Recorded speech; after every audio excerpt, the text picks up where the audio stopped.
Jack's trembling hands couldn't stop his infant daughter's life from slipping away, her tiny body burning with fever as she refused the last of their milk. The woman who appeared at his door during the deadly blizzard was either the answer to his desperate prayer or a hallucination born from 3 sleepless nights watching his child die. Before we continue, don't forget to subscribe to the channel, like the video, and comment where in the world you're watching from. Let's go. Jack Porter's calloused hands trembled as he dipped the cloth into the basin of cool water. The small cabin creaked around him, winter wind finding every gap in the rough-hewn logs. Outside, snow piled against the windows, muting the world to a whisper. Inside, the only sounds were the crackling fire, his own ragged breathing, and the weak, pitiful cries of his infant daughter. "Easy, Emma," he murmured, wringing out the cloth and gently pressing it to the baby's feverish forehead. "Easy now." Emma's cries quieted momentarily, her tiny fingers curling around one of his. So small, so fragile. Jack's throat tightened as he looked down at his daughter's face, flushed with fever, her breaths coming in shallow, labored gasps. 3 days. 3 days of fever, of refusing to nurse, of weakening before his eyes. Jack hadn't slept more than minutes at a time, keeping vigil beside the hand-carved cradle, watching helplessly as Emma slipped further away from him. "Don't you leave me too," he whispered, his voice cracking. "Don't you dare." The weight of isolation pressed down on him like a physical thing. The nearest town was 20 miles away, the doctor farther still. The snow had started falling 2 days ago, heavy and relentless, making the mountain trails impassable. They were alone, just a broken man and his dying child in a cabin that suddenly felt like a tomb. Jack refreshed the cloth again, his movements mechanical now. How many times had he performed this same ritual? Hundreds, maybe? Each time praying it would make a difference, each time watching as Emma's condition worsened despite his desperate efforts. He should have known better. Should have moved to town before winter set in. Should have found a wet nurse when Sarah died. Should have. The litany of his failures echoed in his mind, each one a fresh wound. Sarah. Her name still felt like a knife between his ribs. 6 weeks gone now, taken by childbed fever just days after bringing Emma into the world. Her final words still haunted him. "Promise me you'll keep her safe, Jack. Promise me our baby will live." He'd promised. God help him. He'd promised, with no idea how impossible that promise would be to keep. The fire popped loudly, sending sparks dancing up the chimney. Outside, the wind howled like a wounded animal, rattling the shutters. Jack glanced toward the window where darkness had fallen early, as it always did in these mountains during winter. "What am I supposed to do?" he asked the empty room. "Tell me what to do." No answer came, just the wind and the fire and Emma's labored breathing. Jack carefully lifted his daughter from the cradle, cradling her against his chest as he paced the small cabin. She felt lighter than she had yesterday, her tiny body burning against his skin. Her eyes, when they opened at all, were glassy and unfocused. "Remember that story I told you?" he murmured, his voice low and soothing despite the fear gripping his heart. "About the bear cub your mama and I found last spring? How his mama was gone and we nursed him back to health with that goat's milk and honey? And how strong he grew?" Emma whimpered softly, her head lolling against his shoulder. "You're stronger than that bear cub, Emma Porter. You hear me? Stronger by far." But even as he said the words, Jack knew they were hollow. The bear cub had been older, hardier, and they'd had goat's milk then. The goat had died in October, another failure to add to his growing list. Jack had tried feeding Emma the thin broth he made from dried beef, the last of the canned milk, even water sweetened with the precious remaining sugar. She'd taken only sips before turning away, her tiny face contorting with discomfort. Without proper nourishment, the fever was winning. They both knew it, man and child locked in this losing battle together. Jack returned Emma to her cradle, tucking the blanket, one of Sarah's quilts, carefully around her small form. Then he sank to his knees beside her, his body finally giving in to the exhaustion he'd been fighting. "Please," he whispered, clasping his hands together. The word felt strange in his mouth. How long had it been since he'd prayed? Since Sarah's funeral? Since the war? Before that even? "Please, if you're there, ... if you're listening, ... help her. Take me if you must, but spare my child."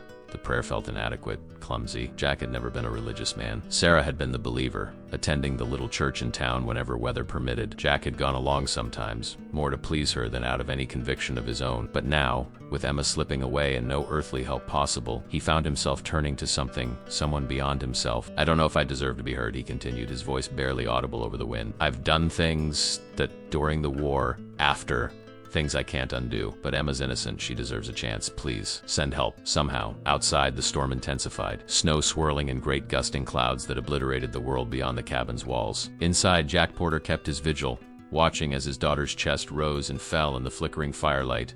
Each breath a miracle that might be her last. Hours passed, or maybe it was minutes. Time had lost all meaning for Jack, existing now only in the space between Emma's breaths. He must have dozed, for he found himself startled awake by a sound. Not the wind, not the fire, not his daughter's breathing. A knocking, faint but distinct. Someone was at the door. Jack staggered to his feet, disoriented. Who could possibly be out in this storm? Who even knew they were here, miles from the nearest neighbor? The knocking came again, more insistent this time. Jack crossed to the door, one hand automatically reaching for the rifle that stood in the corner. 20 years on, the frontier had taught him caution, if nothing else. "Who's there?" he called, his voice hoarse from disuse. "Please," came the reply, a woman's voice muffled by the thick wood and the howling wind. "Please, I need shelter." Jack hesitated, his hand tightening on the rifle. Strangers could mean danger, especially this far out. But what kind of danger came in the form of a lone woman in a blizzard? "I'm opening the door," he said, drawing back the heavy wooden bar. The door swung inward, bringing with it a swirl of snow and bitter cold, and a figure so covered in white that for a moment Jack thought he was seeing a ghost. The woman stepped inside quickly, and Jack pushed the door shut behind her, dropping the bar back into place. She stood dripping onto his floor, her cloak and dress crusted with snow, face barely visible beneath the hood pulled low over her brow. "Thank you," she said, her breath coming in visible puffs in the cabin's relative warmth. "I thought I was going to die out there." "What in God's name are you doing on the mountain in a storm like this?" Jack demanded, setting the rifle aside but keeping it within reach. The woman pushed back her hood, revealing a face young but weathered, framed by dark hair streaked with premature silver. Her eyes, when they met his, were a startling blue. "I was trying to reach town," she said. "My wagon broke an axle about a mile back. I saw your chimney smoke." She paused, looking around the cabin, her gaze finally settling on the cradle. "You have a child?" Before Jack could answer, Emma let out a weak cry, as if sensing the presence of a stranger. The woman moved toward the cradle with a sureness that took Jack by surprise. "She's sick," the woman said. Not a question, a statement of fact as she looked down at Emma's flushed face. "Fever," Jack confirmed, moving to stand beside her. 3 days now, and she won't take any nourishment." The woman turned to look at him, really look at him, taking in his haggard appearance, the desperate fear in his eyes. Something in her expression softened. "Where is her mother?" she asked gently. "Dead," Jack said, the word like ash in his mouth. "Childbed fever. 6 weeks ago." The woman nodded slowly, as if this confirmed something she had already guessed. Without asking permission, she removed her wet cloak and draped it over a chair near the fire. Beneath it, she wore a simple dress of faded blue wool, worn but clean. "My name is Rebecca Morgan," she said, already rolling up her sleeves. "And I believe God sent me here tonight, Mr. Potter," he supplied automatically. "Jack Porter. And that's Emma." "Well, Mr. Porter," Rebecca said, her voice taking on a brisk, practical tone that reminded him suddenly, painfully, of Sarah. "It seems your prayers have been answered. I was a nurse during the war," and she hesitated, "just for a moment. I can feed your child." Jack stared at her, uncomprehending at first. Then understanding dawned, along with the first fragile tendril of hope he'd felt in days. "You mean you can?" he began. "Yes," Rebecca said simply. "I lost my own child 2 weeks ago. A boy. He was born too early." Her voice remained steady, but Jack saw the grief flash across her face. Raw and recent. "I still have milk. If you'll allow me, I can try to save your daughter." Jack Porter, who had not wept even when they'd laid Sarah in the cold ground, felt tears spring to his eyes. "Please," he said, echoing his earlier prayer with the same desperate sincerity. "Please." Rebecca moved with quiet efficiency, washing her hands in the basin Jack had been using for Emma's fever clods. She dried them on a clean portion of her petticoat, then bent over the cradle to examine the child more closely. "How old is she?" Rebecca asked, gently placing her palm against Emma's forehead. 6 weeks. Jack answered, hovering nearby, torn between hope and suspicion. This woman had appeared like an answer to his desperate prayer. Too perfect, too timely. Part of him wanted to grab Emma and shield her from this stranger. Another part recognized that Rebecca Morgan might be his daughter's only chance. And when did she last nurse properly? Jack ran a hand through his unkempt hair. 3, maybe 4 days ago. I've been trying to get her to take water, broth, anything, but she barely swallows before turning away. Rebecca nodded, her expression grave but composed. She's severely dehydrated. The fever's making it worse. She looked up at Jack. "Do you have a rocking chair?" He pointed to the corner where Sarah's chair stood, unused since her death. Rebecca crossed to it, testing its sturdiness, then settled herself in it. "Bring her to me," she said, her tone gentle but brooking no argument. Jack carefully lifted Emma from the cradle, wincing at how light she felt, how fragile. He hesitated only a moment before placing his daughter in the arms of this woman he'd met mere minutes ago. Rebecca cradled Emma with practiced ease, supporting her head and positioning her properly. Then, with no false modesty, she unbuttoned the top of her dress and guided the baby to her breast. Jack turned away, giving them privacy, his face flushing. It was an intimate thing, this nursing, something he'd only glimpsed between Sarah and Emma in the brief days they'd had together as a family. "You can look, Mr. Porter," Rebecca said, a hint of amusement in her voice despite the gravity of the situation. "There's nothing shameful in keeping a child alive." Jack turned back, his eyes fixed resolutely on Emma's face. For several tense moments, the baby seemed too weak even to latch on. Then, miracle of miracles, she began to suckle weakly. "That's it," Rebecca murmured, her voice dropping to a soothing cadence. That's it, little one. You were just waiting for the right nourishment, weren't you? Jack's legs suddenly felt unable to support him. He sank onto a stool near the fire, watching as his daughter took her first real sustenance in days. Relief made him lightheaded, almost giddy. She's nursing, he said, as if saying it aloud might make it more real. Rebecca smiled, the expression transforming her face, softening the weathered lines around her eyes. She's weak, but she has a good instinct. That's promising. They sat in silence for a while. The only sounds, the crackling of the fire, the howling storm outside, and the soft, precious sounds of Emma nursing. Jack found himself studying Rebecca Morgan more carefully. She was perhaps 30, a few years younger than himself. Her hands were work-roughened, her face tanned from outdoor labor. Not a wealthy woman, but one who carried herself with quiet dignity. You said your wagon broke down? He asked eventually. Rebecca nodded without looking up from Emma. About a mile back where the trail forks.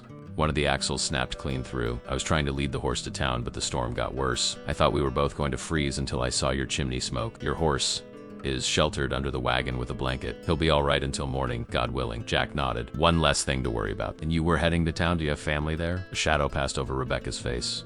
No family. I was hoping to find work. I heard the sawmill was hiring cooks for their camp. All the way out here on your own? Jack couldn't keep the surprise from his voice. Rebecca's eyes flicked up to his, flash of steel in their blue depths. Women do what they must to survive, Mr. Porter. Especially widows. The word hung between them, a shared understanding. Jack looked away first. I'm sorry about your child, he said after a moment.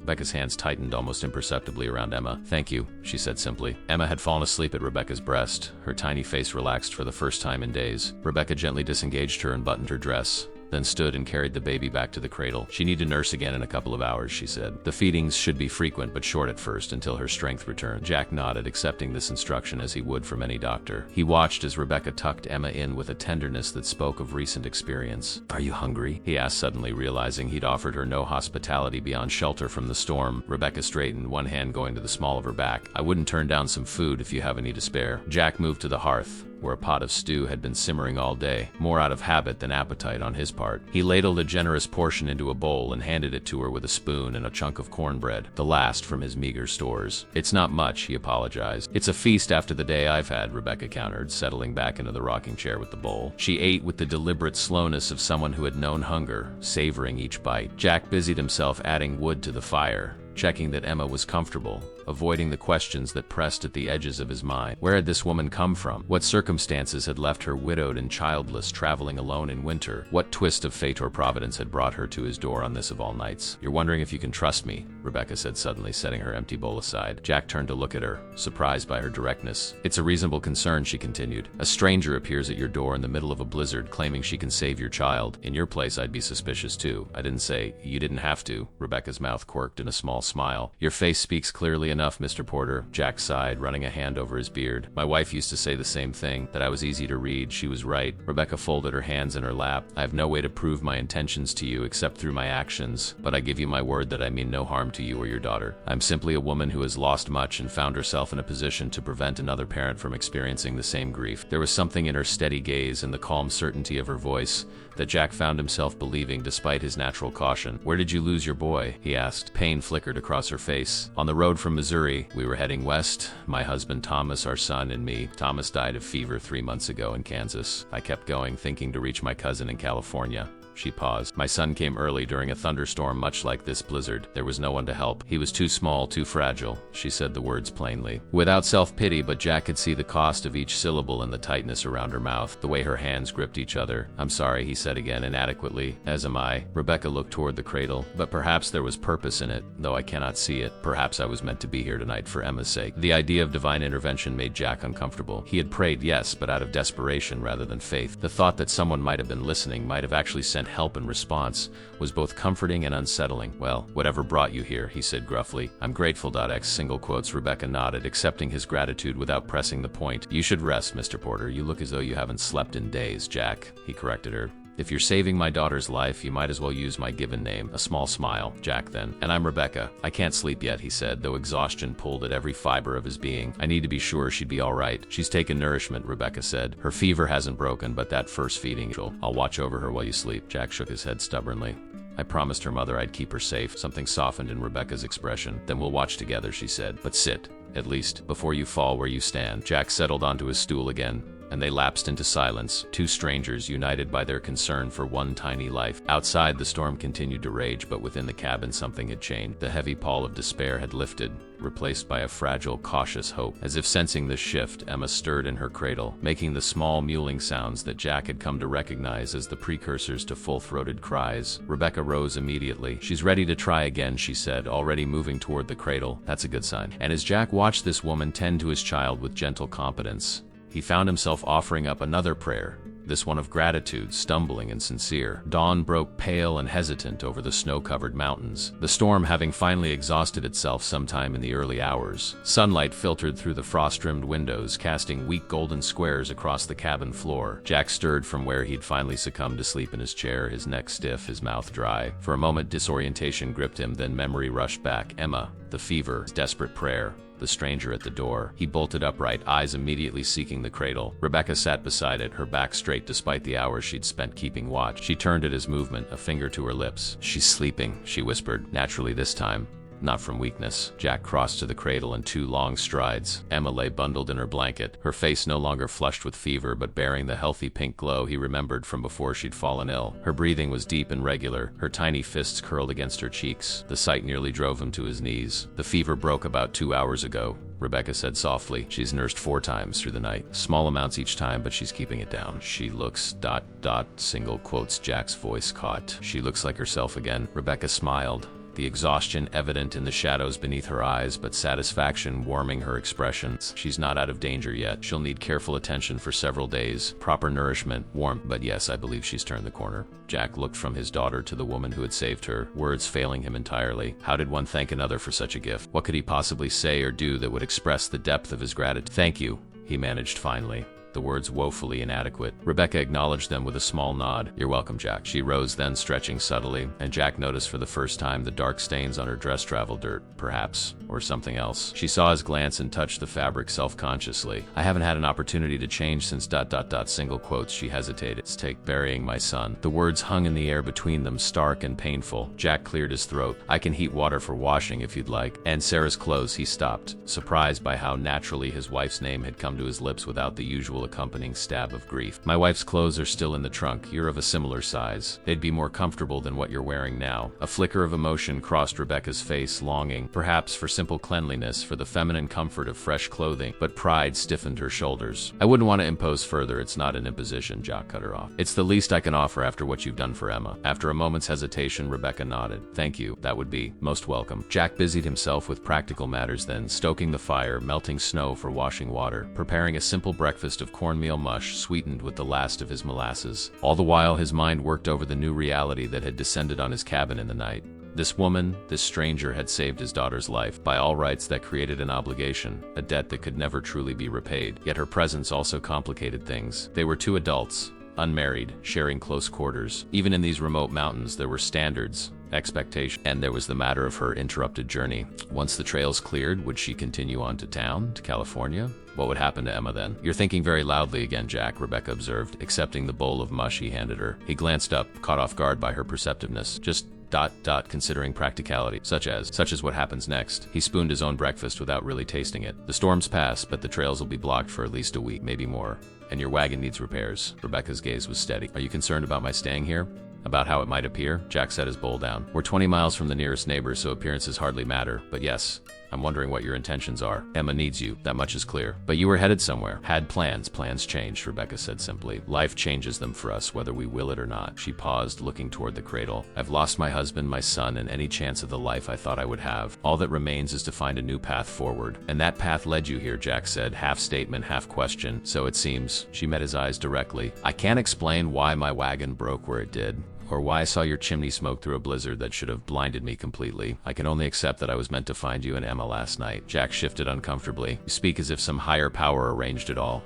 Don't you believe that's possible? After you prayed for help and I arrived at your door with exactly what Emma needed to survive?" He had no answer for that. The coincidence, if it was coincidence, defied rational explanation. But Jack Porter had never been a man to accept mystical interpretations when practical ones might suffice. I believe in what I can see and touch, he said finally, and right now that's a healthy baby who wasn't healthy yesterday thanks to your help. Rebecca accepted this with a small nod. Fair enough, then let's speak of practical matters. I propose a temporary arrangement. I'll stay and nurse Emma until she's strong enough to take other nourishment goat's milk. If you can obtain some when the trail's clear. In exchange, you'll help me repair my wagon and provide shelter until then. It was a reasonable proposition, presented with the straightforward manner that seemed characteristic of Rebecca Morgan, but they both knew it omitted a significant factor: the growing attachment that would inevitably form between nurse and infant during that time. And after? Jack asked quietly. Rebecca's composure faltered slightly. After, I'll continue my journey. Unless ... single quotes, she took a breath. Unless there's reason for me to stay. The implications of that statement hung in the air between them, neither willing to address them directly. Jack nodded slowly. That seems ... sensible. A soft cry from the cradle broke the tension. Emma had awakened, her tiny face scrunching in preparation for a more insistent demand. Rebecca rose immediately, setting aside her half-eaten breakfast. She's ready to nurse again. Jack watched as she lifted Emma with practiced gentleness, settling back into the rocking chair and arranging herself modestly before beginning to feed the child. The intimacy of the scene struck him forcefully. This wasn't his wife, yet here was a woman nursing his child in his home, as if she belonged there. He turned away abruptly, grabbing his coat from its hook by the door. I need to check the woodpile, make sure it's not to snow damage. Outside, the world was transformed. 3 feet of fresh powder blanketed everything, smoothing the rugged landscape into gentle curves and mounds. The sky arched overhead, a perfect, piercing blue that hurt the eye. In the distance, mountain peaks stood sharp against the horizon, white against white, delineated only by shadow. Jack stood on his porch, breathing deeply of the crisp, clean air, trying to clear his head. What was happening to his orderly, if grief-stricken life? 24 hours ago, he'd been certain he was watching his daughter die, helpless to prevent it. Now she was nursing contentedly, on the road to recovery, thanks to a mysterious woman who spoke of divine intervention and reasons to stay. He wasn't a fool. He recognized the currents running beneath their careful conversation. Rebecca was alone in the world, as was he. She had lost a child. He had one in need of a mother's care. The practical benefits of a more permanent arrangement were obvious, but Jack's heart, still raw from Sarah's death, recoiled at the thought of replacing her so quickly, so conveniently.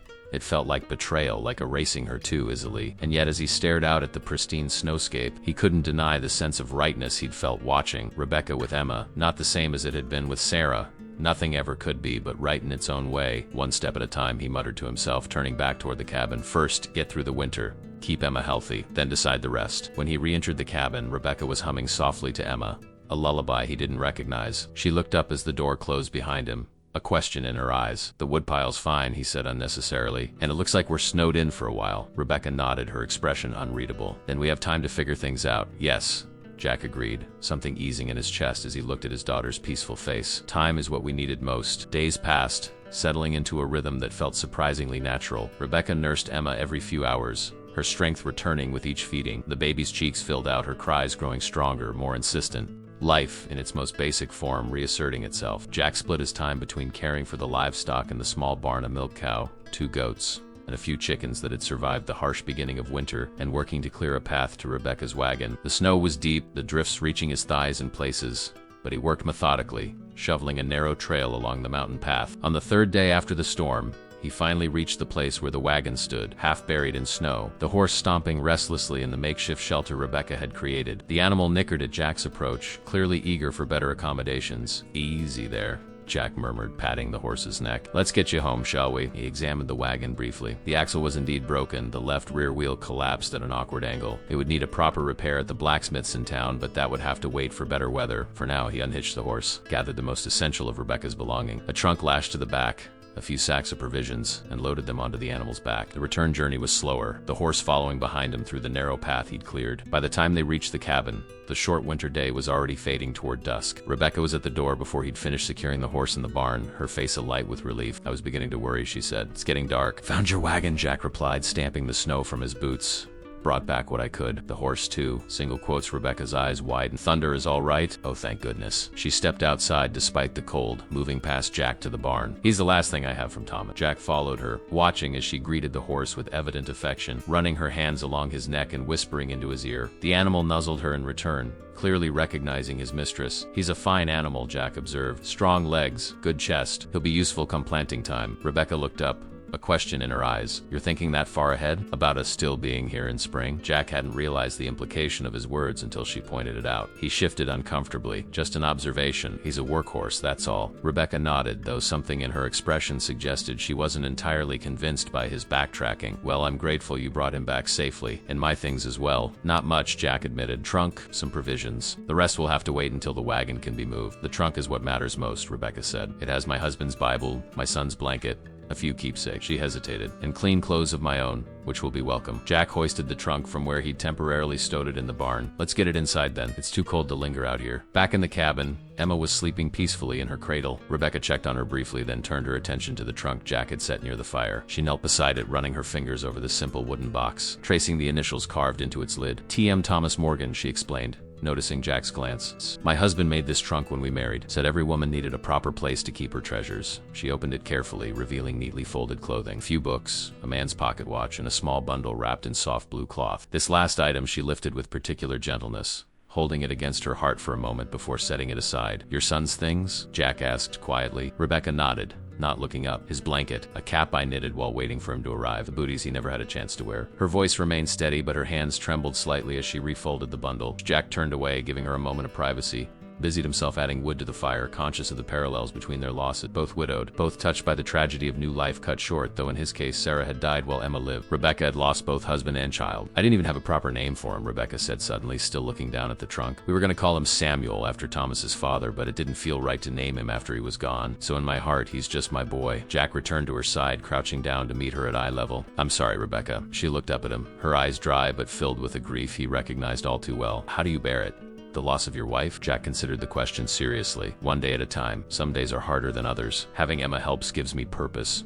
Someone to live for besides myself. He paused. But I won't lie to you. There are moments when the pain is so fresh it might as well have happened yesterday. Rebecca nodded slowly. Yes, that's it exactly. She took a deep breath, visibly composing herself. But we go on, don't we? Because what other choice is there? None that I've found, Jack agreed. A small cry from the cradle broke the somber mood. Emma had awakened, hungry and demanding. Rebecca rose immediately, moving to tend to the child with the natural ease that still surprised Jack every time he witnessed it. She's getting stronger by the hour, Rebecca observed as she settled into the rocking chair with Emma. Her grip is firmer, see? She extended a finger, which Emma promptly wrapped her tiny hand around. Jack watched them, conflicted emotions stirring within him. Gratitude, certainly overwhelming gratitude for Emma's recovery, but also a complex tangle of other feelings. Guilt that another woman was fulfilling the role Sarah should have had. Fear of the inevitable attachment forming between Rebecca and Emma. Uncertainty about what the future held for all of them. Yet beneath these troubled currents ran a steadier stream. The simple comfort of not being alone, of sharing his small home with another adult who understood loss, who carried on despite it, of watching his daughter thrive under Rebecca's care. I've been thinking, he said abruptly, about getting more milk for Emma. Once she's old enough to wean. Rebecca looked up, her expression careful. She's not ready yet. It will be some weeks before she can take cow's milk safely. I know, Jack said, but I was remembering what you said about goat's milk being easier for babies to digest. I've got 2 nanny goats in the barn. One's freshened recent. That would be ideal, Rebecca agreed. Mixed with a little sugar water at first, then gradually increasing the strength. My mother raised 7 children that way when her milk dried up too soon. The casual reference to her family piqued Jack's curiosity. You've never mentioned your people. Where are they? Rebecca's expression clouded slightly. Missouri, most of them, though I haven't had word in over a year. The war scattered us. She adjusted Emma against her shoulder, patting the baby's back gently. My father and 2 brothers fought for the Union. Only one brother came home. Jack nodded. The war had touched everyone, even here in the remote Colorado mountains. He'd served himself, though he rarely spoke of it. And the cousin you were headed to see in California? He asked. My mother's sister's daughter, Martha. We exchanged letters for years. Her husband struck gold, not a fortune, but enough to buy land near Sacramento. They offered me a place after Thomas died. Rebecca's voice grew softer, though I'm not sure the offer would stand now that I'm alone. They were expecting a couple, not a widowed woman with nothing to contribute. You have plenty to contribute, Jack said, more forcefully than he'd intended.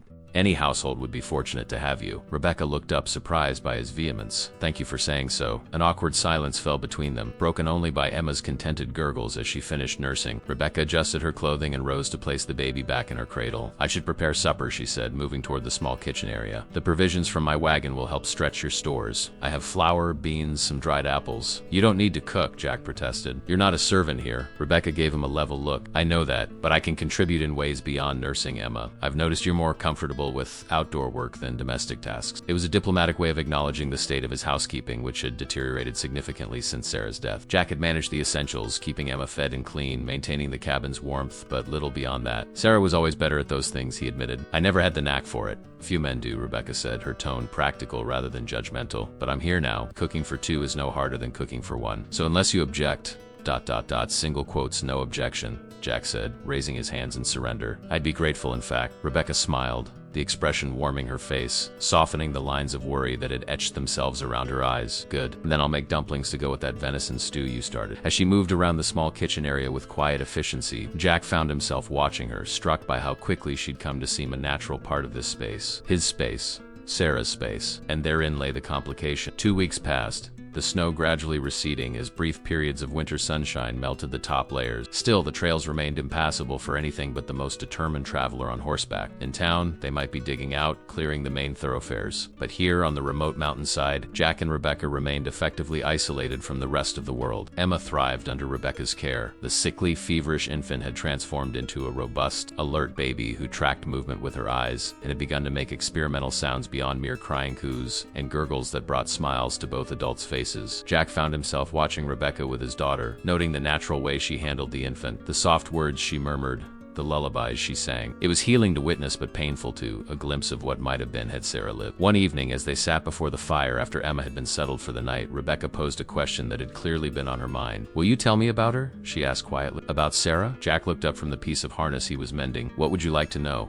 Anything you wish to share, what she was like, how you met. I feel as though I'm living in the shadow of someone I never knew, caring for her child, using her things. Rebecca's hands stilled in her lap, where she had been darning one of Jack's socks. Sometimes I wonder if she would mind. Jack set aside his work, considering the question. It was strange. In the immediate aftermath of Sarah's death, he had found it almost impossible to speak of her. The wound had been too raw, the loss too immediate, but now sitting across from this woman who had saved his child's life, he found he wanted to share Sarah with her. She was strong, he began. Not just in body, though she could work from sunup to sundown without complaint, but in spirit. She had opinions and wasn't afraid to voice them. A smile touched his lips. We disagreed often, but she never backed down if she believed she was right. Rebecca nodded, encouraging him to continue. She came west with her family after the war. Her father had been a doctor in Pennsylvania, but his practice never recovered after he returned from serving as a battlefield surgeon. Too many memories, I think. Jack's fingers traced the stitching on the harness absently. They settled in Denver initially, then moved to the mining town where I was working at the time. How did you meet? Foolishness on my part, Jack admitted with a rueful smile. I was breaking a new horse, showing off more than I should have been. The animal threw me hard, and I cracked 2 ribs and broke my arm. Sarah's father treated me. She assisted him. Rebecca smiled. I imagine you weren't a model patient. Terrible, Jack agreed. Tried to leave after the first day, saying I had work to do. Sarah blocked the door and told me in no uncertain terms that if I tore her father's careful work, she'd personally ensure I regretted it. She sounds formidable. She was. Jack's expression softened with memory, but gentle too in her own way. She loved wildflowers.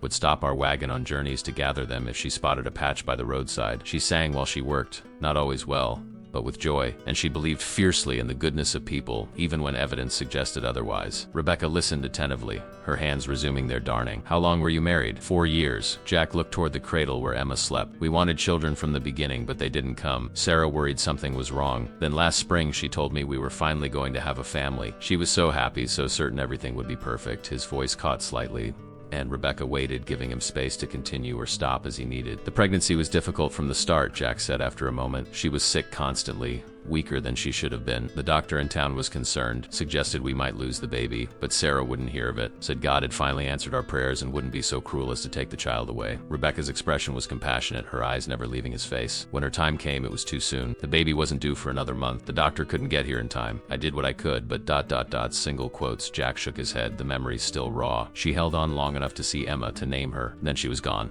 I'm so sorry, Jack, Rebecca said softly. He nodded, accepting her sympathy. The strangest thing is I was angry at Emma at first. Couldn't look at her without seeing what her birth had cost. Terrible thing for a father to feel, but natural, Rebecca countered gently. Grief isn't rational. I blamed myself for my son's death for weeks. Thought if I'd been stronger, if I'd somehow found help, he might have lived. What changed? Jack asked. Rebecca's gaze drifted to the fire. Time, partially, and necessity. There comes a point when you must either surrender to grief entirely or find a way to live alongside it. She looked back at him. You chose to live for Emma's sake. Yes, Jack agreed, though there were days I wasn't sure I could. They sat in companionable silence for a while, each lost in their own thoughts. Outside, the wind whispered around the eaves, carrying the promise of more snow. Do you think you'll ever remarry? Rebecca asked suddenly, then looked immediately abashed. Forgive me. That's too personal a question. Jack considered her, noting the flush that had risen to her cheeks. It's a fair question. I've asked myself the same. He paused. For Emma's sake, I probably should. A child needs a mother, especially a girl. But marriage should be more than practical convenience. Yes, Rebecca agreed softly. It should. Something shifted in the air between them. An acknowledgement of possibilities neither was quite ready to voice. And you? Jack asked. Would you consider marriage again after Thomas? Rebecca's fingers twisted the sock she was mending. I loved my husband deeply. We'd known each other since childhood. There was never anyone else for either of us. She looked up, meeting Jack's eyes. But Thomas is gone, and I'm still here. Still young enough to build another life. Perhaps even have more children someday. Her voice wavered slightly on these last words. Jack nodded, understanding all she wasn't saying. The loneliness, the desire for family, the fear of opening oneself to potential loss again. Sarah used to say that love wasn't something you could use up, he said quietly, that it grew to accommodate whoever needed it. He glanced toward the cradle. I'm beginning to think she was right. Rebecca followed his gaze, her expression softening. She sounds like a wise woman. I wish I could have known her. I think you would have liked each other, Jack said, surprising himself with the realization that it was true. Despite their different backgrounds, Sarah and Rebecca shared a practical strength, a resilience that he admired. The moment was interrupted by a sudden gust of wind that rattled the shutters, sending a shower of sparks up the chimney. Both glanced toward the window where snowflakes had begun to swirl outside the glass. Another storm coming, Jack observed, rising to check that the shutters were secure. Rebecca gathered her mending, setting it aside. I should make sure we have enough water inside, and perhaps bring in extra firewood. They moved around the cabin with practiced efficiency, their routine already established after just 2 weeks of cohabitation. Jack added wood to the fire while Rebecca filled the water buckets. She checked on Emma one last time while he secured the door. Simple domestic actions, performed in tandem, creating a harmony that felt surprisingly natural. Later, as they prepared for sleep, Jack on his bedroll near the fire, Rebecca in the small curtained-off area that had once been Sarah's domain, Jack found himself reflecting on the day's conversation. He'd spoken of Sarah more in one evening than he had in the 6 weeks since her death. Somehow, sharing her with Rebecca hadn't diminished his memories, but had brought them into sharper focus, allowing him to recall not just the tragedy of her loss, but the joy of her life. And in doing so, something tight and painful in his chest had begun, ever so slightly, to ease. Rebecca, he called softly, not sure if she was still awake. Yes? Her voice came from behind the curtain, quiet but alert. Thank you for asking about Sarah, for listening. A moment's pause. Then, thank you for trusting me with her memory. As the storm gathered strength outside, howling around the corners of the cabin, Jack Porter closed his eyes, aware of the small miracle taking place within these walls, not just Emma's recovery, but his own. Slow, halting steps toward healing, guided by the unexpected presence of a woman who understood both loss and perseverance. February arrived with a brief thaw, the mountain air warming just enough to turn packed snow to slush during daylight hour, though it refroze each night into treacherous sheets of ice. Jack stood on the porch one morning, assessing the condition of the trail that led down toward town. I could make it, he said when Rebecca joined him, Emma bundled against her chest. Not with the wagon, but on horseback. We're running low on supplies. Rebecca nodded, her breath clouding in the cold air. The flour won't last another week, and we're down to the last of the coffee. She glanced at him, but the journey would be dangerous. The trail is still icy in places. I've made worse trips, Jack replied, though her concern warmed him in a way he wasn't entirely comfortable acknowledging. And we'll need milk for Emma soon. She's almost ready to start taking some alongside nursing. Emma, hearing her name, made a soft cooing sound against Rebecca's shoulder. At 8 weeks old, she had already changed dramatically from the sickly infant she'd been just a month ago. Her cheeks were round, her eyes alert and interested in the world around her.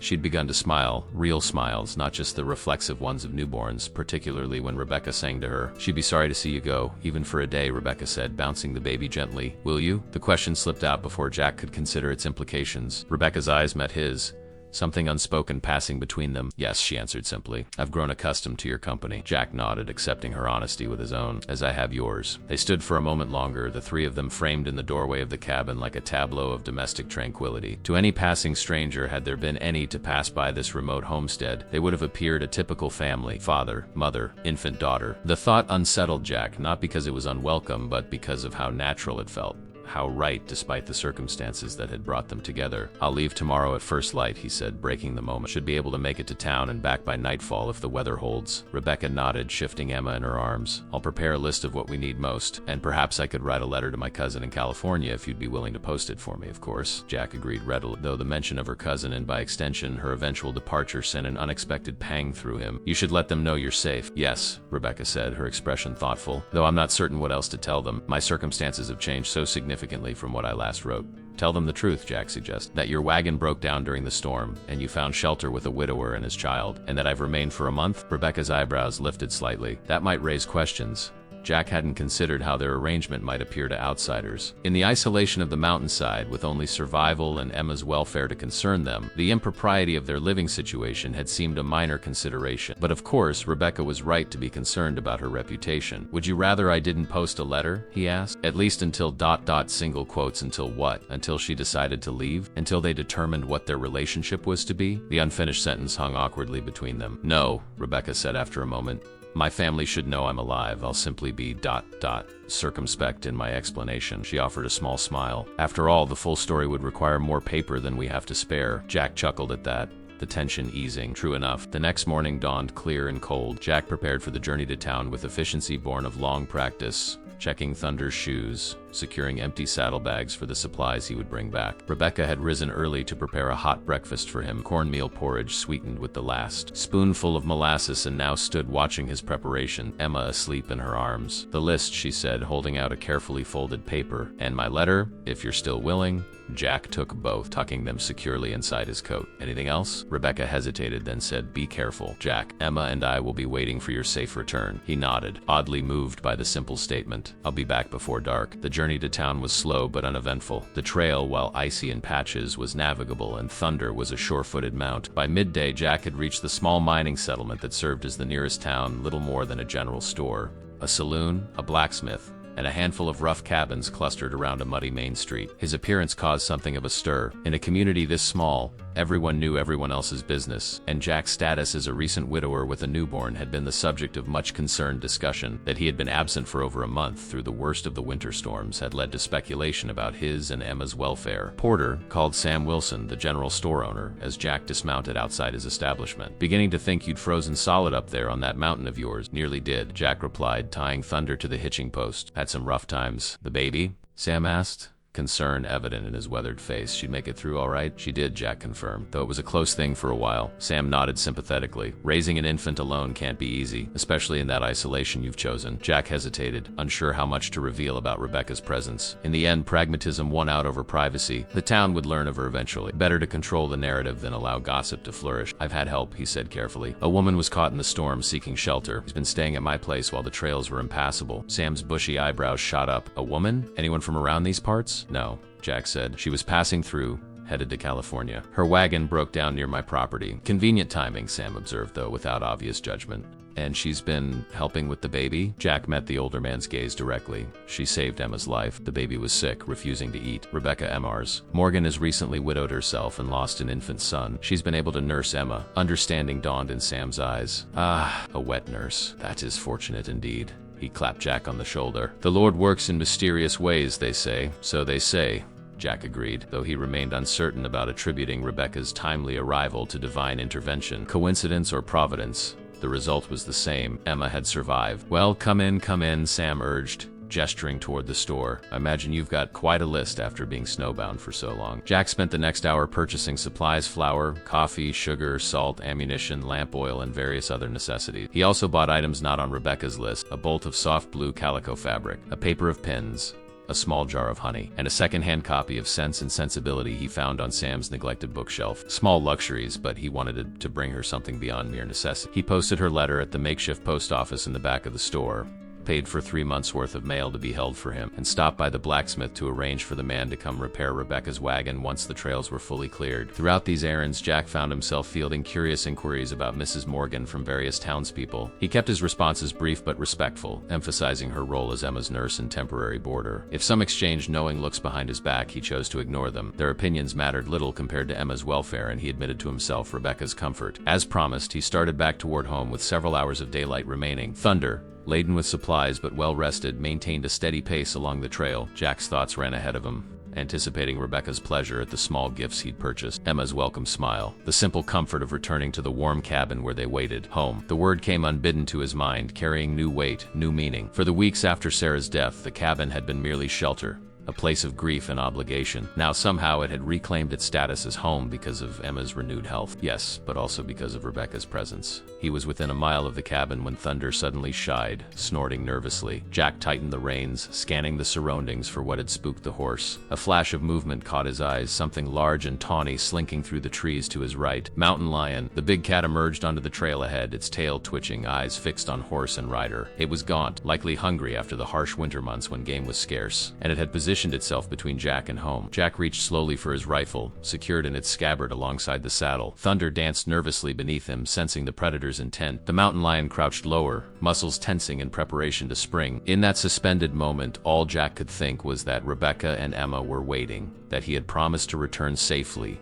that they needed him as much as he needed them. The mountain lion let out a low growl, a sound that seemed to vibrate through the frozen air. Jack kept his movements deliberate, unhurried, though his heart hammered against his ribs. Thunder shifted beneath him, muscles trembling with the instinct to flee. "Easy," Jack murmured, both to the horse and to himself. His fingers closed around the stock of his rifle, but he didn't immediately draw it. A sudden movement might trigger the cat's predatory instincts. The standoff lasted several agonizing seconds. The mountain lion's tail swished, its amber eyes never leaving Jack's. Then, without warning, it sprang. Jack yanked the rifle free and fired in one fluid motion. Even as Thunder reared in panic, the shot echoed through the trees, startling a flock of crows into flight. The mountain lion twisted midair, the bullet grazing its shoulder. It landed awkwardly, snarling in pain and fury, but immediately prepared for another attack. Thunder's rear hooves hit the ground hard, and the horse bolted sideways, nearly unseating Jack. He struggled to maintain control with one hand while attempting to chamber another round with the other. The cat lunged again, this time aiming for Thunder's exposed flank. Jack swung the rifle like a club,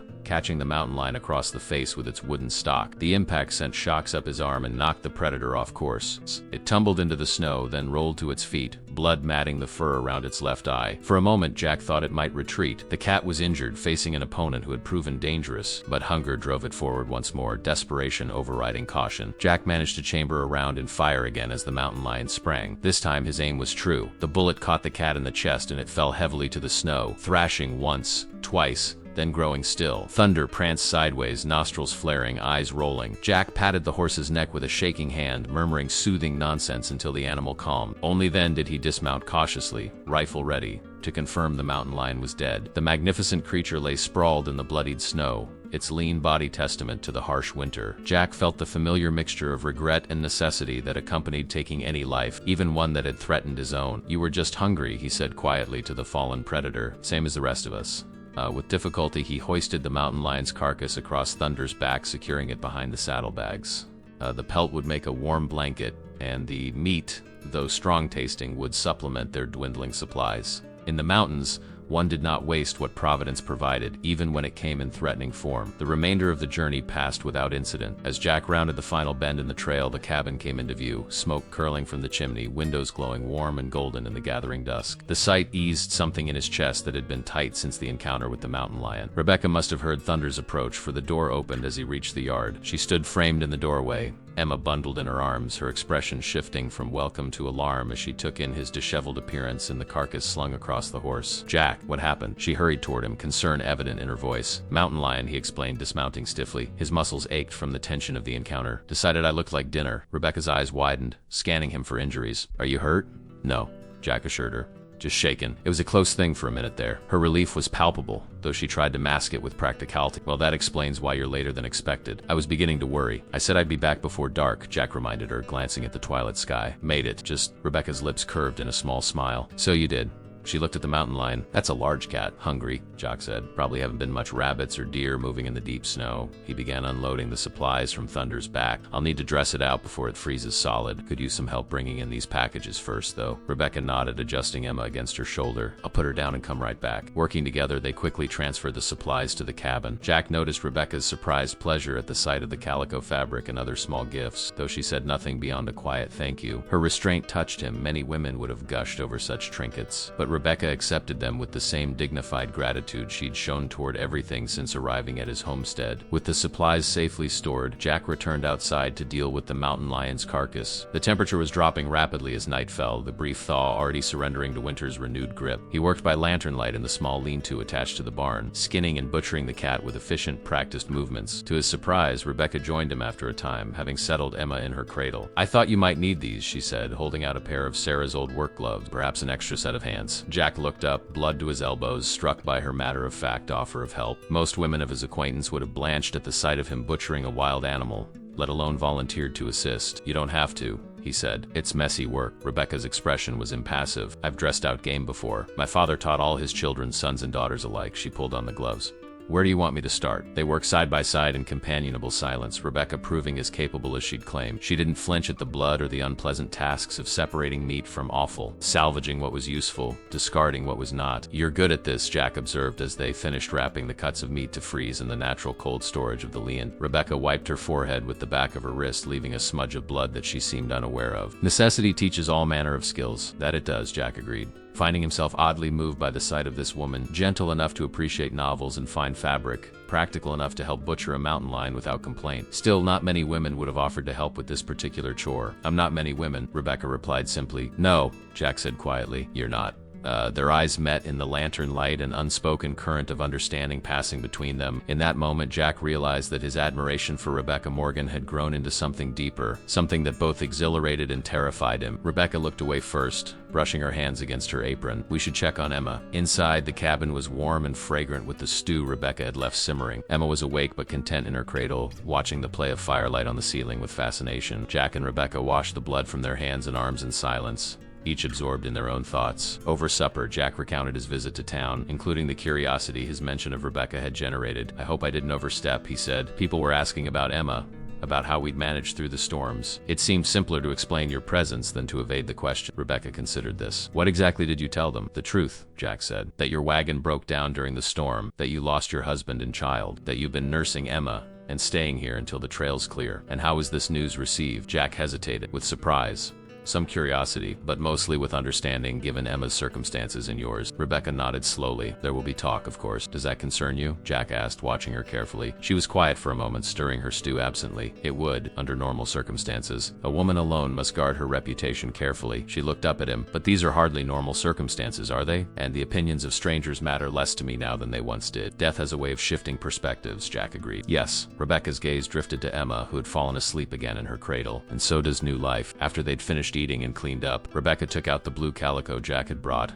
running her fingers over it appreciatively. "I thought perhaps you might like a new dress," Jack said, "though I realize now I should have asked what color you prefer." Rebecca smiled, the expression lighting her face in a way that made Jack's breath catch. "Blue is my favorite, actually. How did you guess?" "Lucky chance," he said, though he'd been drawn to the fabric because it matched her eyes. "I haven't had anything new since before Thomas died," she admitted. "It's a generous gift, Jack." "You've given Emma her life," he replied. "A length of cloth seems a poor exchange." Rebecca folded the fabric carefully. "I didn't nurse her to create an obligation." "I know that," Jack said. "Just as you must know, my gift isn't about repayment." The implication hung in the air between them, neither quite ready to address it directly. "I'll make a start on cutting the pattern tomorrow," Rebecca said after a moment. "I've been wearing Sarah's dresses, but they're a bit short on." It was the first time she'd acknowledged the awkwardness of using his dead wife's clothing. Jack nodded, appreciating her honesty. "Sarah would have understood," he said. "She was a practical woman." "Still," Rebecca replied softly, "it will be good to have something of my own again." The simple statement carried more weight than its words alone suggested. Something of her own, an identity separate from her past losses, from her borrowed role in this household. Jack understood the sentiment all too well. He too was searching for something of his own, some new way of being that honored what had been lost without remaining trapped by grief. Perhaps, he thought, as they settled into their evening routine, they might find it together. March arrived with the hesitant promise of spring. The snow began to recede from the sunnier portions of the mountainside, exposing patches of dormant grass and revealing the first tiny shoots of crocus and snowdrop. The days lengthened perceptibly, the sun lingering in the sky well past supper time. Emma had just passed her 3-month milestone, a robust, alert infant who bore little resemblance to the sickly baby who had hovered near death in January. She had developed a repertoire of sounds, coos, gurgles, and an infectious laugh that never failed to bring smiles to both Jack and Rebecca's faces. She could hold her head steady now, her neck strong enough to support her curious exploration of the world around her. Rebecca had begun the process of weaning her, introducing thin goat's milk from Jack's nanny goat, carefully diluted and sweetened as she had described. Emma had taken to it well, though she still nursed for comfort in the evenings and early mornings. One particularly fine day, Rebecca suggested they take Emma outside for her first proper experience of fresh air. Jack fashioned a small sledge that could be pulled across the remaining snow, lining it with furs and blankets to create a snug nest for the baby. She looks like a little queen surveying her domain, Rebecca observed as they pulled Emma slowly around the yard, the infant's eyes wide with fascination at the vast new world beyond the cabin walls. Jack watched his daughter's face,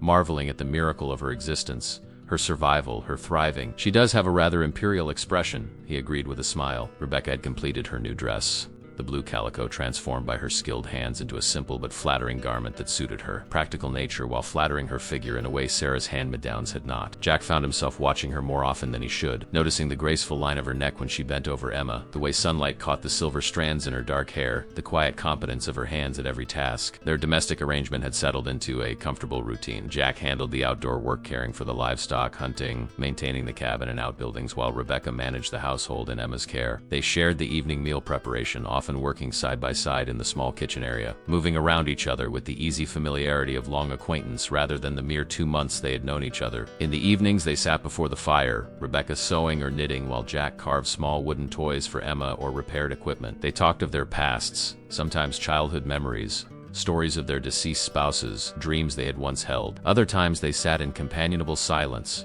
content merely to share the same space. It was during one such evening that Rebecca brought up the subject they had both been avoiding. The trails to town are almost completely clear now, she observed, her hands continuing their steady work on a small cap she was knitting for Emma. The blacksmith will be able to come repair my wagon soon. Jack's hands stilled on the piece of wood he was shaping. Yes, I expect so, he said carefully. Rebecca glanced at him, then back at her knitting. I should write to my cousin again. Let her know I'll be resuming my journey when the wagon is ready. Jack felt a cold weight settle in his stomach. Though they had both known this moment would come, facing it directly was harder than he'd anticipated. Is that what you want? He asked, his voice deliberately neutral. Rebecca's fingers faltered in their rhythm. Complicated thing, she said softly. There's what we want, and then there's what's proper, what's expected, and which are you considering now? She set her knitting aside, meeting his gaze directly. Jack, we must be practical. I came to your home as a stranger in need of shelter. I stayed because Emma needed what I alone could provide, but she's weaning successfully now. Soon she won't need me at all. I need you, Jack said simply. The words hung in the air between them, more revealing than he had intended, but true nonetheless. Rebecca's expression softened,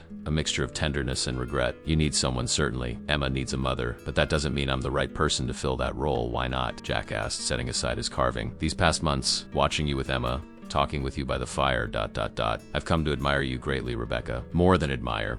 He paused, gathering his courage. I believe we could build a good life together. For Emma's sake, yes, but for our own as well. Rebecca's eyes shimmered with unshed tears. I care for you too, Jack. More than I thought possible after Thomas, and I love Emma as if she were my own. She took a steadying breath. But we've been living in a kind of dream here, isolated from the rest of the world. What happens when reality intrudes? What do you mean? I mean that I'm not Sarah, Rebecca said. I can never replace her in your heart, nor should I try. And the circumstances of our meeting, of my staying here unchaperoned for months. There will be talk, Jack. People will assume the worst. Let them talk, Jack said, a stubborn set to his jaw. We know the truth, do we? Rebecca asked, her voice barely above a whisper. Sometimes I lie awake wondering if what I feel for you and Emma is real, or if it's simply my grief and loneliness seeking any port in a storm. And I wonder the same about your feelings for me. Jack leaned forward, his expression earnest. What I feel is real, Rebecca. It's different from what I felt for Sarah. How could it not be? But that doesn't make it less genuine. Rebecca looked down at her hands. I need time, Jack, to be certain, and perhaps some distance. The suggestion felt like a physical blow. Distance? When the wagon is repaired, I think I should go to town for a time, she said carefully. I could take a room at the boarding house, find some work. It would give us both a chance to consider our feelings without the intensity of our current circumstance. Jack wanted to argue, to insist she stay, but the reasonable part of him recognized the wisdom in her suggestion. Their relationship had developed under extreme conditions. Isolation, grief, the shared miracle of Emma's survival. Perhaps it would be better to test it against normal life before making permanent commitments. How long? He asked finally. A month, Rebecca suggested. That should be long enough for clarity without being so long that Emma forgets me entirely. Jack nodded reluctantly. And if after this month we both feel the same? A small smile curved Rebecca's lip. Then I suppose you should ask me properly to be your wife. The prospect, even framed as a hypothetical, lightened something in Jack's chest. "I will," he promised, "though I already know my heart won't change." Rebecca's expression turned serious again. "There's something else we should discuss, Jack. Something important." "What is it?" She took a deep breath. "If we were to marry, I would want more children. Not to replace my son, no child could ever do that, but to expand our family. To give Emma siblings." She searched his face anxiously. "But I know the risks. Sarah died in childbirth. You might be unwilling to take that chance again." Jack hadn't considered this aspect of a potential future together. But now that Rebecca raised it, he realized it was indeed a crucial consideration. The memory of Sarah's difficult pregnancy, her death during Emma's birth, remained vivid and painful. The thought of losing Rebecca the same way sent a chill through him, and yet the idea of more children, brothers and sisters for Emma, sons and daughters he and Rebecca might raise together, held undeniable appeal. "I can't pretend the thought doesn't frighten me," he admitted, "but life always involves risk. Loving someone means accepting that possibility." He reached across the space between them, taking her hand in his. "If it's what you want, I wouldn't stand in the way." Rebecca's fingers tightened around his. "Thank you for understanding.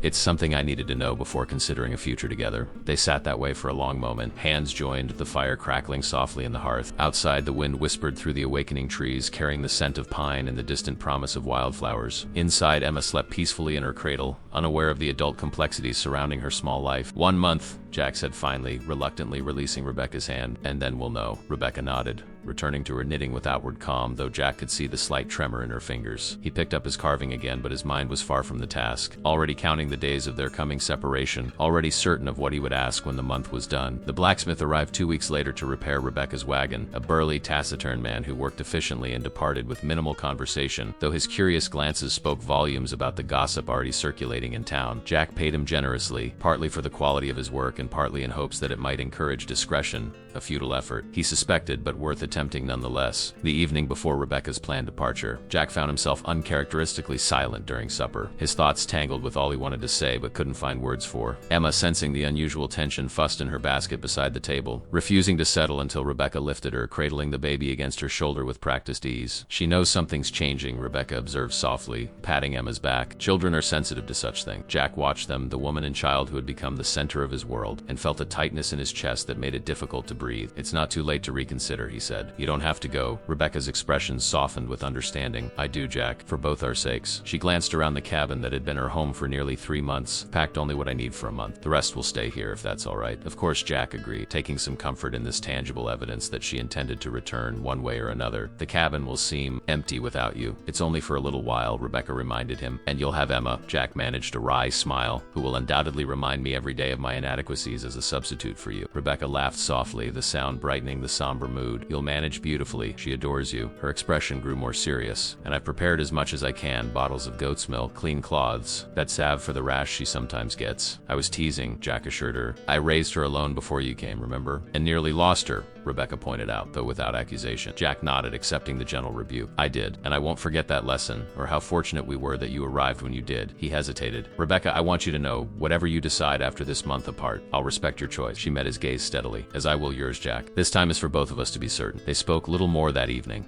each absorbed in their own thoughts as they completed the familiar rituals of preparing for bed. Jack lay awake long into the night, listening to the soft sounds of Rebecca's breathing behind the curtain, memorizing the rhythm as if it might sustain him through the coming weeks of absence. Morning arrived too quickly, dawn breaking clear and bright as if the weather itself was conspiring to remove any practical excuse for delay. They loaded Rebecca's small trunk onto the wagon, Jack checking the repaired axle one final time, though he knew the blacksmith's work was sound. At the last moment, Rebecca knelt beside Emma's basket, where the baby was contentedly gumming a wooden rattle Jack had carved for her. "Be good for your father, little one," she whispered, pressing a kiss to the infant's forehead. "I'll be back before you know it." Emma grabbed for Rebecca's hair, gurgling happily, blissfully unaware of the impending separation. Rebecca gently disengaged the tiny fingers, her own hand trembling slightly as she straightened. "I've left a letter for you," she said to Jack, her composure faltering for the first time. "It's in the book you gave me. Don't read it until tonight." Jack nodded, not trusting himself to speak. He assisted her onto the wagon seat, their hands lingering in contact a moment longer than necessary. Then Rebecca gathered the reins, clicked to thunder, and the wagon began to move down the trail toward town. Jack stood watching until it disappeared around the bend, Emma cradled against his chest. "Just us now.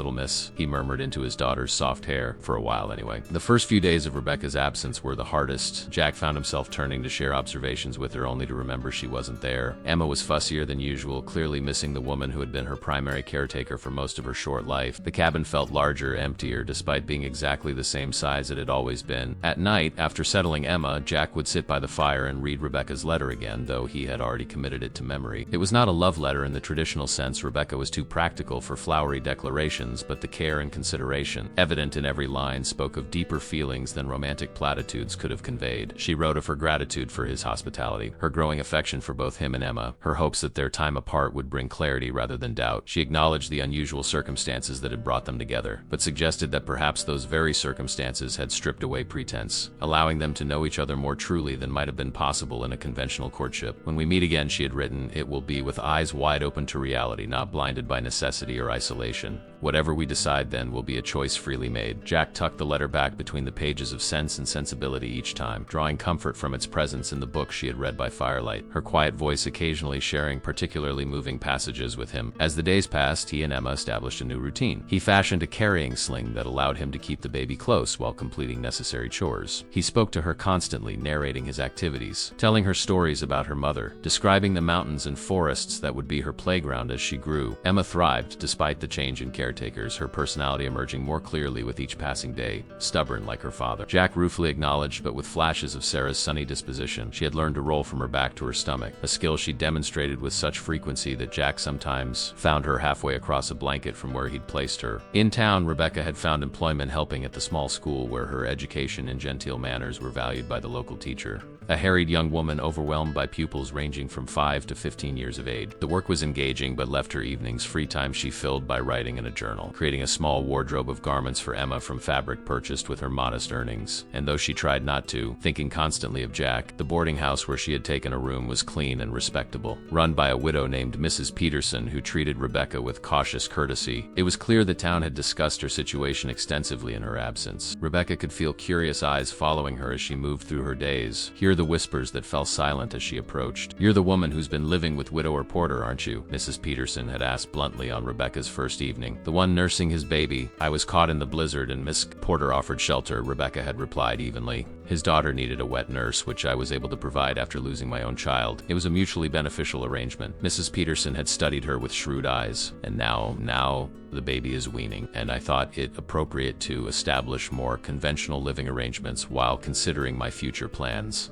Rebecca had said, her tone making it clear she considered the matter private. To her credit, Mrs. Peterson had not pressed further. "Well, you seem a decent sort, whatever the gossips say. And God knows that man needed help with an infant and no wife to care for it." The tacit acceptance had eased Rebecca's way in the small community, though she remained somewhat apart from its social life, focused on her work and her preparations for whatever decision the end of the month would bring. Midway through the third week, a letter arrived from her cousin in California, forwarded from the town where she had posted her own correspondence months earlier. Martha wrote with warmth and concern, expressing relief that Rebecca was safe and seeming genuinely pleased by the prospect that she might have found companionship in her widowhood. "Life is too short and too hard to reject happiness when it presents itself," Martha had written. "If this man and his child have brought light back into your life after so much darkness, only a fool would turn away from such a blessing. Thomas would want you to be happy, my dear cousin. Of that I am certain." The letter affected Rebecca deeply, releasing something tight and anxious that had been coiled within her since leaving the cabin. Thomas would want her to be happy, she had known this, but hearing it from someone who had known him, who had no stake in her decision about Jack, somehow made the knowledge more real,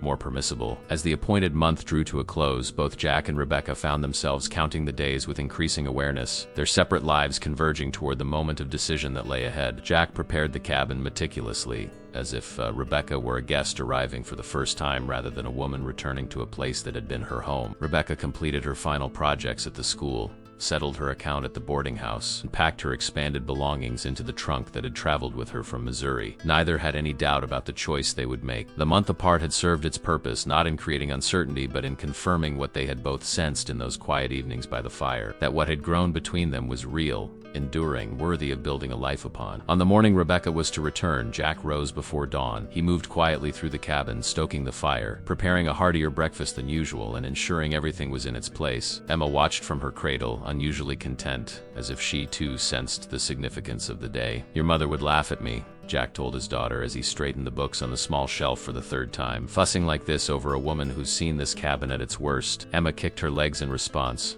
cooing up at him. "You're right," he agreed, leaning down to lift her into his arms. "Rebecca knows us as we are. No need for pretense." Still, he couldn't help the nervousness that thrummed through him as he dressed Emma in the new gown Rebecca had made, combed his hair more carefully than usual, and donned his best, which was to say, least worn shirt. This day would determine the course of their future, and while he was certain of his own heart, a sliver of doubt remained about Rebecca's decision. Perhaps the month in town had reminded her of society's comforts, of opportunities beyond this isolated mountain homestead with its hardscrabble existence. Perhaps the separation had cooled her feelings rather than confirming them. Perhaps a sound outside interrupted his anxious thoughts. Hoofbeats on the trail. Jack's heart leapt, and he moved to the door, Emma secure in his arms. Rebecca sat atop Thunder, the wagon following behind, loaded with her trunk and several parcels. She had worn the blue calico dress he'd given her hair neatly arranged beneath a simple bonnet. As she drew closer, Jack could see her searching the cabin front, her expression a mixture of anticipation and uncertainty. Then her gaze found him, and her face transformed with a smile so radiant it took his breath away. Jack stepped off the porch as she reined Thunder to a stop. Without a word, he held out his free hand to help her down. She took it, their fingers twining together naturally as she dismounted. "Welcome home," Jack said softly. Rebecca's eyes glistened with unshed tears. "Am I home, Jack? Is that what you're offering?" "That and more," he replied, his voice steady despite the emotion constricting his throat. "If you'll have us."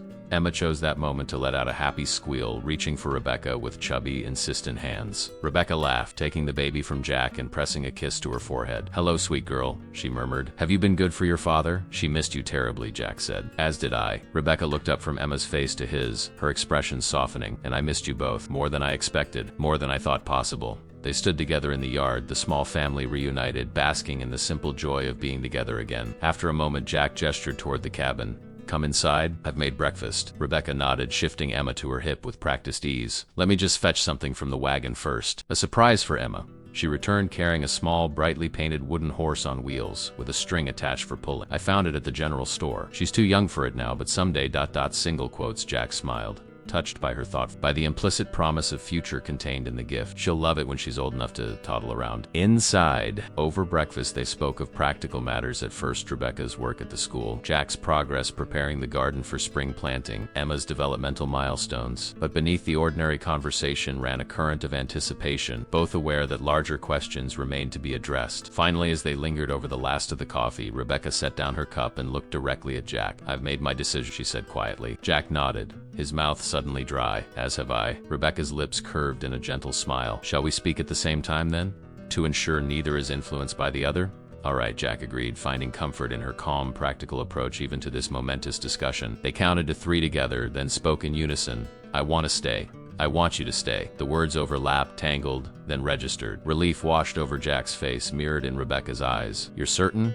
she asked, though her expression had already softened with joy. "Life here isn't easy. Winters are harsh, town is distant, and all quote." She hesitated. "You're what?" Jack prompted gently. "I'm not Sarah," Rebecca said simply. "I never will be. I can't promise to be the same kind of wife, the same kind of mother." Jack reached across the table, taking both her hands in his. "I don't want you to be Sarah," he said earnestly. "I loved her, yes, and part of me always will. But you, Rebecca Morgan, you are extraordinary in your own right. Your strength, your kindness, your practical wisdom, the way you look at the world, the way you care for Emma, the way you've brought light back into this home." He squeezed her hands gently. "I'm not asking you to replace anyone. I'm asking you to be my wife, Emma's mother, exactly as you are." Tears spilled over Rebecca's lashes, tracking silently down her cheeks. "In that case," she said, her voice trembling slightly, "my answer is yes." Jack rose, drawing her to her feet and into his arms. Their first embrace after months of careful distance, of respecting boundaries, felt like coming home. Rebecca fit against him perfectly, her head tucking beneath his chin, her arms circling his waist with surprising strength. "When?" he asked, his voice rough with emotion. "As soon as possible," Rebecca answered, drawing back to look up at him. "The minister visits town next week for Sunday services. If that's not too soon, ... It's not soon enough," Jack said, smiling down at her. "But it will do." They were married the following Sunday in the small church that served the mining town. Emma cradled in Rebecca's arms throughout the brief ceremony. The congregation was sparse, mostly curious townsfolk rather than friends, but Sam Wilson from the general store stood as witness, his wife having helped Rebecca prepare for the occasion. "Never seen a bride hold a baby during her own wedding," Mrs. Wilson had observed while pinning Rebecca's hair.